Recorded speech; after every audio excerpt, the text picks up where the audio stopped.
Señor Dios, te damos gracias nuevamente en este precioso día, Señor, y pues rogándote una vez más de tu ayuda, tu bendición para esta lección, que lo que será compartido, que tú lo uses para crecimiento, para madurez, que lo que sea compartido, Señor, nos ayude a conocerte un poquito más. Yo necesito de ti, Señor, yo te ruego, te imploro, que de mi mente, de mi corazón, de mi boca, tú quites toda palabra simple, inútil, que no tenga que ver con lo que va a ser enseñado. Dios, toca mi garganta, por favor. Auxílianos, pues, en este día. Y, Señor, que tu Espíritu Santo tome control de esta lección. Gracias. Te damos en Cristo Jesús.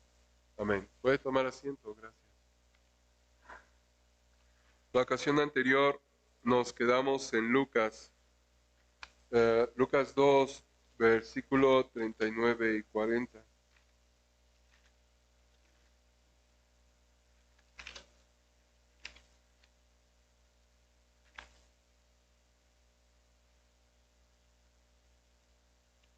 Versículo 40 dice así: y el niño crecía y se fortalecía, y se llenaba de sabiduría, y la gracia de Dios era sobre él. Bueno, en el párrafo siguiente, en la lectura siguiente,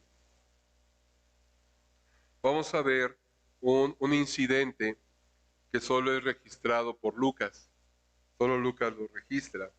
Y es que este incidente es una escena de la infancia del Señor, cuando él tenía 12 años. Teniendo en cuenta que en los evangelios no ha quedado pues prácticamente nada registrado de los primeros años de la vida del Señor. De hecho, este pasaje creo que es el único que narra al respecto un incidente, un pasaje de la infancia del Señor. En base a esto, algunos llaman a esta etapa de su vida los años silenciosos, porque pues no se dice nada de él. Y ciertamente este silencio, si se puede decir así, este silencio que no menciona nada de la infancia del Señor, es utilizado por muchas personas para decir que en ese periodo el Señor fue a, a Egipto, que fue a los lugares de por allá del oriente, muchas cosas, pero si el Señor no lo quiso dejar registrado, el Señor no lo quiso, ¿ok? El Señor nos ha dejado revelado lo que es necesario conocer del Señor. Este relato entonces está de los versículos 41 en adelante, donde dice así: iban sus padres todos los años a Jerusalén en la fiesta de la Pascua, y cuando tuvo 12 años, subieron a Jerusalén conforme a la costumbre de la fiesta.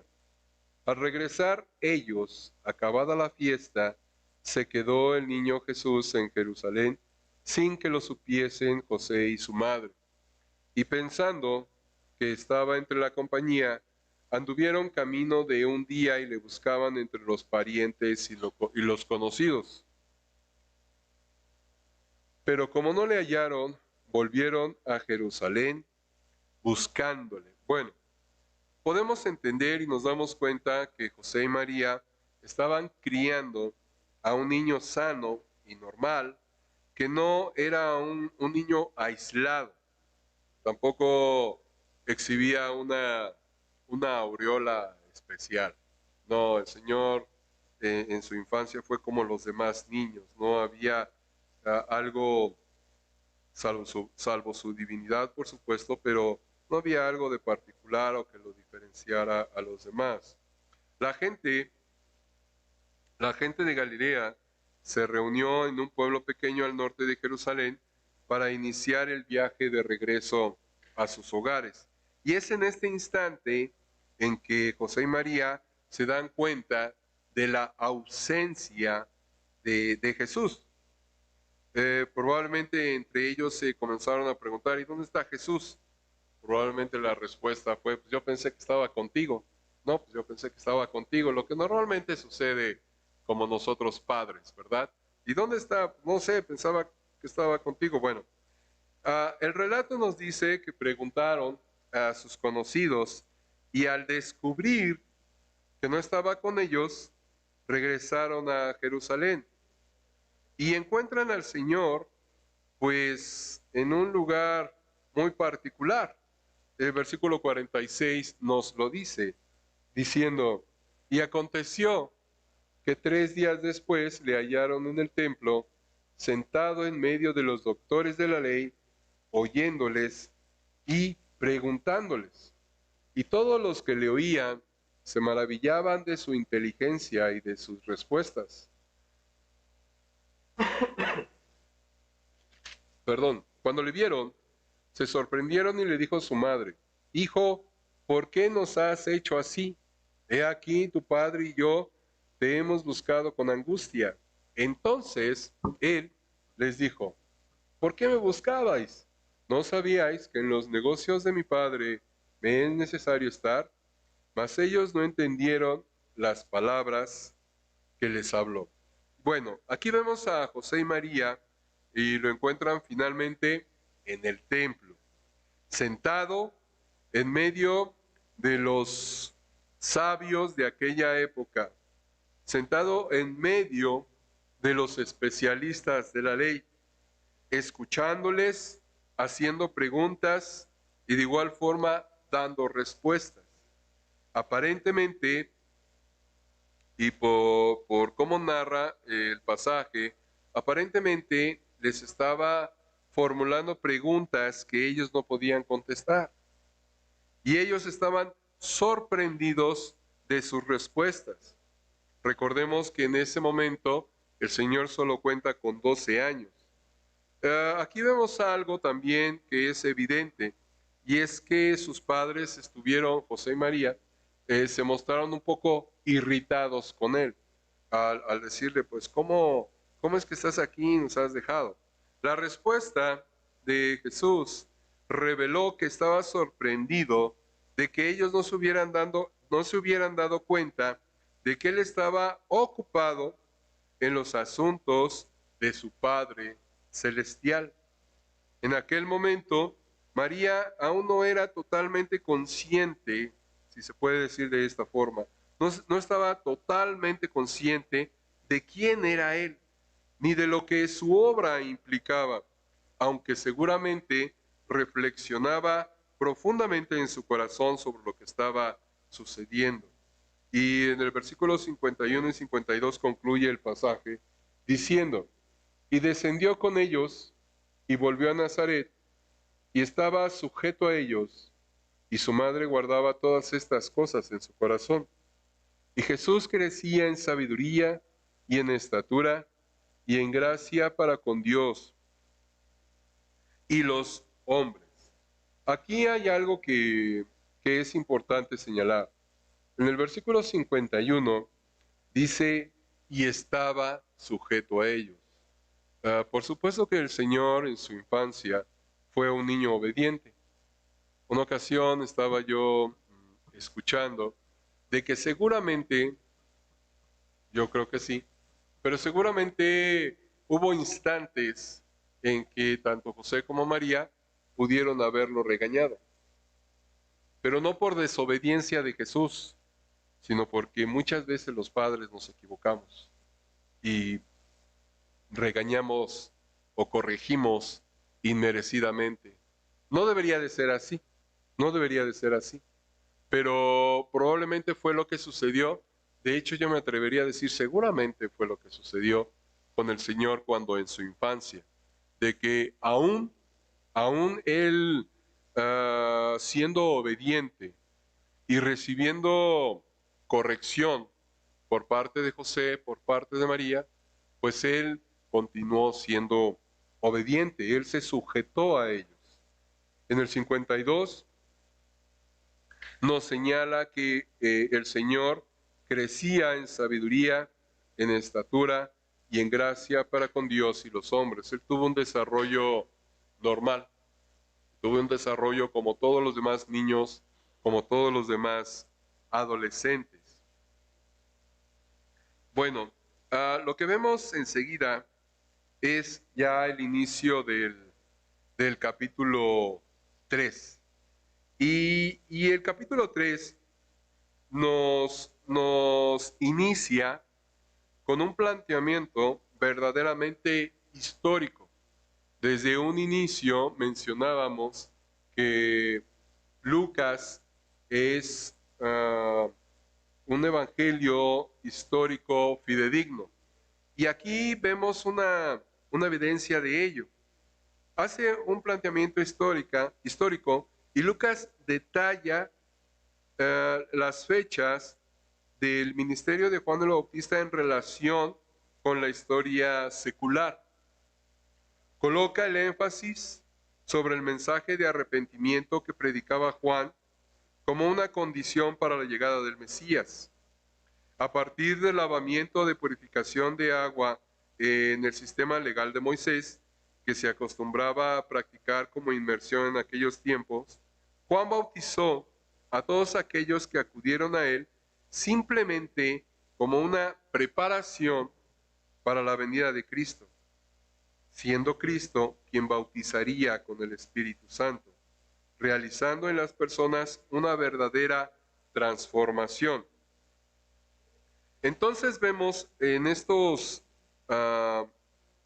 inicio del capítulo, leyendo el versículo 1, dice así: en el año 15º del imperio de Tiberio César, siendo gobernador de Judea Poncio Pilato y Herodes tetrarca de Galilea, y su hermano Felipe tetrarca de Iturea, y de la provincia de Traconite, y Lisanias tetrarca de Abilinia. Aquí lo que Lucas está estableciendo es el instante en que sucede lo que a continuación detalla. Es interesante la mención que hace cuando habla de los tetrarcas. Miren, cuando el Señor nació, ¿alguien recuerda quién era el rey? Cuando el Señor nació.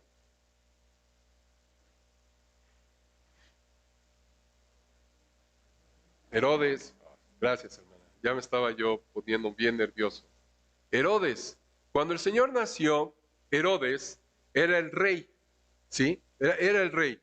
Recordemos un poquito que Herodes era una persona, era un verdadero político que se supo granjear a los líderes del Imperio Romano, y ese granjeamiento le sirvió pues para ser rey, para mantener en orden el pueblo y el favor de Roma, y él fue establecido rey. A la muerte de Herodes, sus hijos no fueron puestos como rey. No fueron puestos como rey, sino que fueron puestos como tetrarcas. Esto es, ellos eran quienes regían y gobernaban en una parte de lo que fue el reino de Herodes. Entonces, los hijos de Herodes no fueron propiamente reyes, sino fueron tetrarcas. Y es lo que menciona aquí Lucas: Herodes tetrarca, Felipe tetrarca, Lisanias, es lo que está mencionando Lucas. Luego, en el versículo 2, él menciona quiénes eran sumos sacerdotes. Versículo 2, y siendo sumos sacerdotes Anás y Caifás, vino palabra de Dios a Juan, hijo de Zacarías, en el desierto.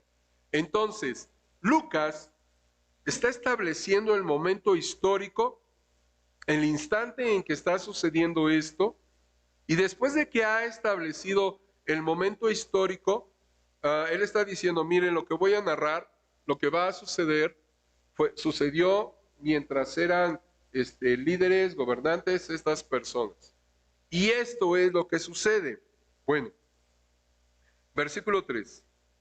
Y él fue por toda la región contigua al Jordán, predicando el bautismo del arrepentimiento para perdón de pecados.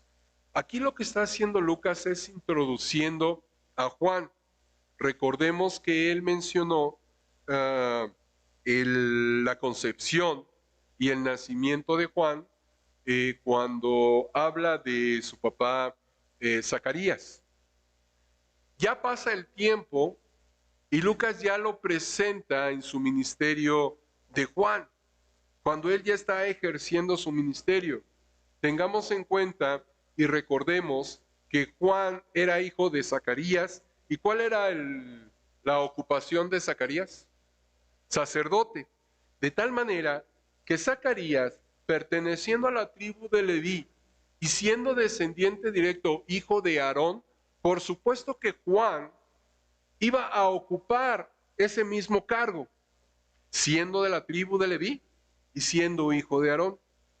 Juan, sacerdote, pero no es de esa forma, sino que Juan fue puesto para un propósito específico y particular. Nuevamente retomamos la situación de todos aquellos que fueron testigos con respecto a la concepción de Juan y el nacimiento de Juan, cuando su papá Zacarías fue mudo y luego cuando Juan nació y todos querían llamarle a Juan Zacarías como su papá, pero su papá dijo, no, se va a llamar Zacarías, él se va a llamar Juan. Lo escribe, recupera el habla. Todos los que fueron testigos de esos eventos, pasan los años y quienes todavía están vivos y pueden ver el ministerio de Juan, yo creo que en su mente pensaron, aquí está el cumplimiento de muchas cosas. Y miren, hermanos, al respecto de este asunto, yo creo que fue una bendición, una preciosa bendición para aquellas personas que Dios les dio la oportunidad, para aquellas personas que fueron testigos de la concepción de Juan, del nacimiento de Juan, de lo que sucedió con Zacarías. Pasan los años y ahora son testigos del ministerio de Juan el Bautista.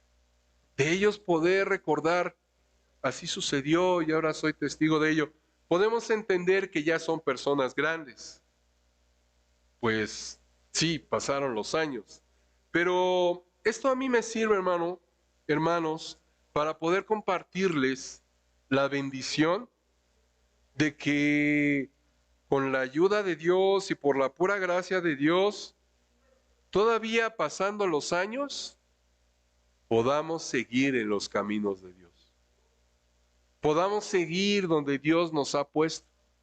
Podamos seguir donde el Señor nos dio un lugar y nosotros podamos continuar allí. Ya me estoy volviendo viejo, pero es una bendición la situación de hace 8 días que estuvo con nosotros el hermano Raúl Rodríguez.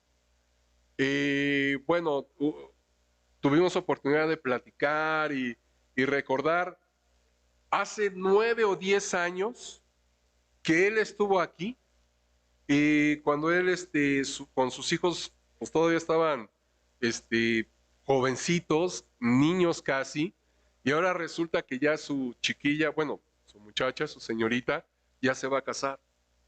Y uno se queda pensando, caray, eso, ¿quién me lo hubiera dicho? En la noche de hoy vamos a tener de igual forma la visita de un misionero. Y pues bueno, yo espero tener la oportunidad de poder platicar con él. Resulta que este misionero también estuvo con nosotros en aquella conferencia cuando estuvo Raúl Rodríguez. Y hermanos, pudiera ser cosas pasajeras y que no se toman en cuenta, pero es una bendición cuando puede pasar el tiempo y usted y yo todavía podemos estar en el lugar que Dios nos puso. Podemos estar en el lugar donde Dios nos colocó. Pastor acaba de regresar de una conferencia con Pastor Cortés. Fui por él en la mañana al aeropuerto y bueno, él me decía, yo creo que muchas cosas que platicar, pero él me decía que pues Pastor Cortés ya está grande y yo recordaba aquella ocasión cuando Pastor Cortés visitó la iglesia, estábamos ahí en el Salón Los Arcos en una conferencia, tiene años, fue en el 97, 98, por ahí así. Y hermanos, a lo que quiero llegar es que usted pueda permanecer, que usted y yo podamos permanecer en el lugar donde Dios nos puso, para que pasados los años, todavía nosotros podamos decir, me acuerdo de aquella ocasión que sucedió esto, me acuerdo de aquella ocasión que sucedió lo otro, pero que todavía nosotros permanezcamos aquí. Y que no suceda, de veras, que no suceda, hermanos. Y la Biblia nos enseña que nadie podemos pensar que ya estamos firmes. No, pero que no suceda que nos acordemos de ello allá afuera. Que Dios me libre, que Dios libre a mis hijos de eso, que Dios libre a mi familia de eso. Acordarme de cosas de la iglesia allá afuera. Yo no quiero eso. Yo de verdad que no quiero eso. Y que usted pueda anhelar lo mismo, continuar aquí, seguir adelante. Cabe la ocasión para mencionarlo porque pues de un capítulo a otro ya dejamos a Juan el Bautista niño y ahora ya lo vemos en su ministerio. Seguimos adelante. En el versículo 3 nos marca la ubicación geográfica donde Juan el Bautista está ejerciendo su ministerio. El capítulo 3 contiene muchos detalles que revelan que Lucas se esforzó en escribir con la mayor exactitud posible.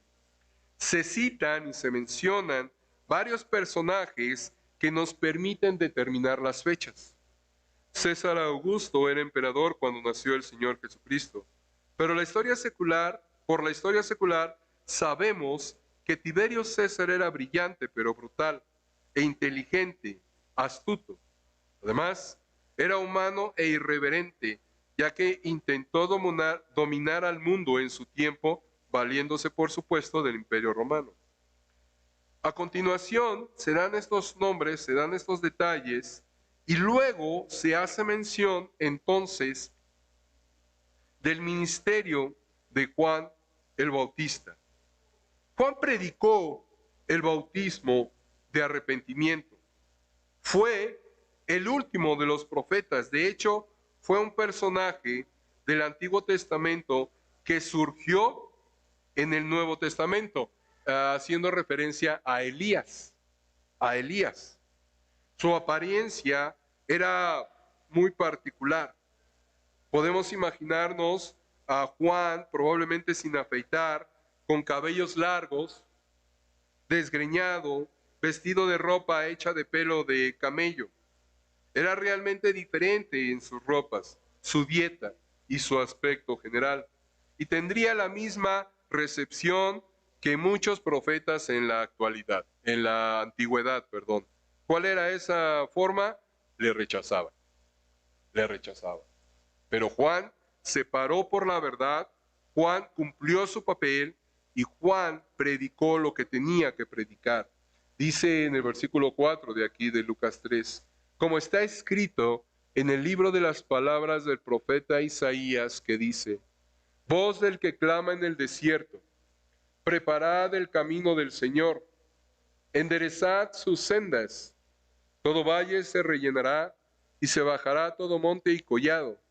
Los caminos torcidos serán enderezados y los caminos ásperos allanados. Este hace referencia al pasaje de Isaías donde menciona la voz que clama en el desierto. Este mensaje, por supuesto, fue inoportuno y muy mal recibido. A nadie le gusta que nos digan la verdad, a nadie nos gusta, seamos honestos.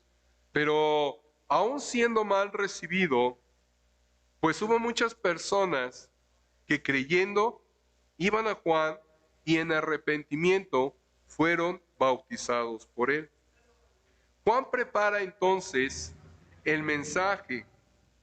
Juan entonces prepara los corazones para que el Señor llegase.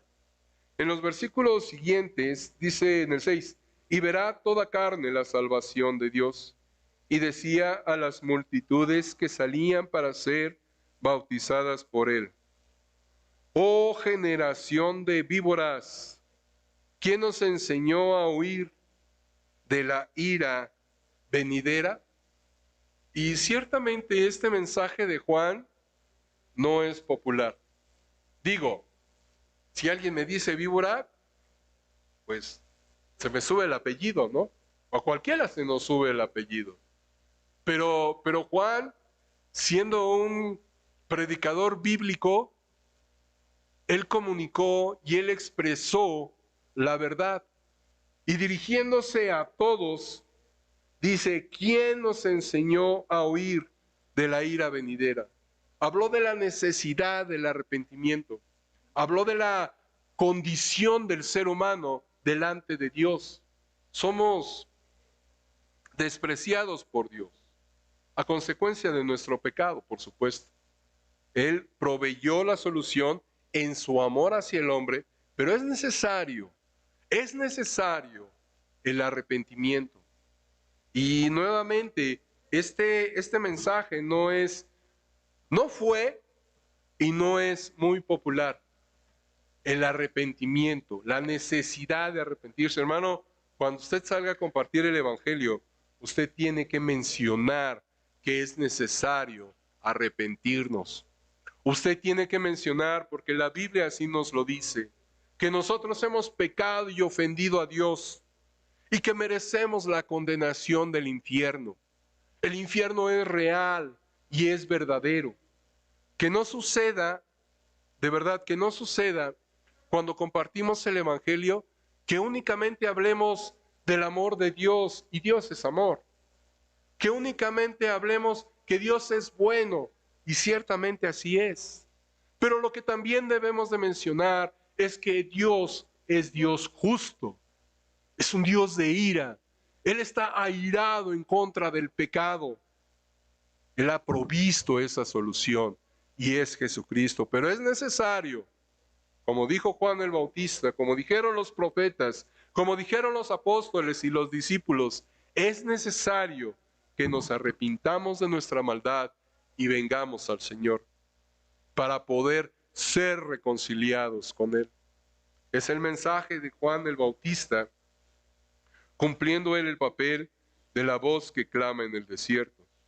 En el versículo 8 él menciona, haced pues frutos dignos de arrepentimiento, y no comencéis a decir dentro de vosotros mismos, tenemos a Abraham por padre, porque os digo que Dios puede levantar hijos a Abraham aún de estas piedras. Aquí lo que está mencionando Juan el Bautista es, no porque sean religiosos crean que ya están reconciliados con Dios. No porque son religiosos y practican una religión, crean que ya son lo suficientemente buenos como para merecer el favor de Dios.